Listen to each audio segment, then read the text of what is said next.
India టీవీలు, times నౌలు, ఎన్డీటీవీలు ఇట్లాంటి సర్వేలన్నీ ఒక ఎత్తు అయితే లోక్మత్ సర్వేలు, పార్థదాస్ సర్వేలు కొంచెం బాగా దాన్ని ఏమంటారంటే ప్రతిష్టాత్మకమైన కాస్త నీరెస్ట్గా ఉన్నాయని చెప్తారు. ఈయన సర్వే తాజాగా ఆంధ్రాకి సంబంధించి కృష్ణా డిస్టిక్లో చూస్తే టీడీపీ ఎలయన్స్కి 6 నుంచి 7 సీట్లు వస్తాయని, వైఎస్ఆర్ కాంగ్రెస్ పార్టీకి 9 నుండి 10 స్థానాలు వస్తాయని అంచనా వేశారు. అట్లాగే ఓవరాల్ ఓట్ షేర్ చూస్తే వైఎస్ఆర్ కాంగ్రెస్ పార్టీకి క్రిందసారి 50% వస్తే 49.8 వచ్చింది.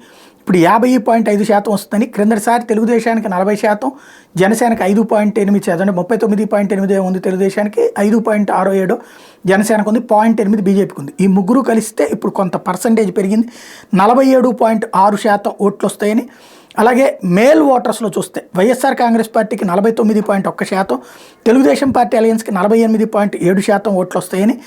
అదే మహిళల్లో వచ్చేటప్పటికి వైఎస్ఆర్ కాంగ్రెస్ పార్టీకి 54.1%, తెలుగుదేశం పార్టీకి 44.6% ఓట్లు, అంటే ఇద్దరి మధ్యన 10% ఓట్లు గ్యాప్ ఉందని అంచనా వేస్తున్నారు. అట్లాగే ప్రధానమంత్రిగా మోడీనే కావాలంటున్నటువంటి వాళ్ళు 38.7% మంది అయితే, రాహుల్ గాంధీకి 35.2% మందిని, ఇంకా ఎటు తేల్చుకోలేదని చెప్తున్నటువంటి వాళ్ళు, లేదా ఏమీ చెప్పలేకపోతున్నామని చెప్తున్న వాళ్ళు 26.1% మంది ఉన్నారన్నటువంటిది పార్థదాస్కి సంబంధించినటువంటి సర్వే అంచనా. ఇది కీలకమైనటువంటి సంచలనాత్మకమైనటువంటిది అని ఎందుకు చెప్పానంటే, ఈయన ఇంతకుముందు కర్ణాటక కానీ అట్లాగే దేశంలోని వివిధ రాష్ట్రాల్లో 100కి 99% యాక్యురసీ వచ్చినాయి కాబట్టి.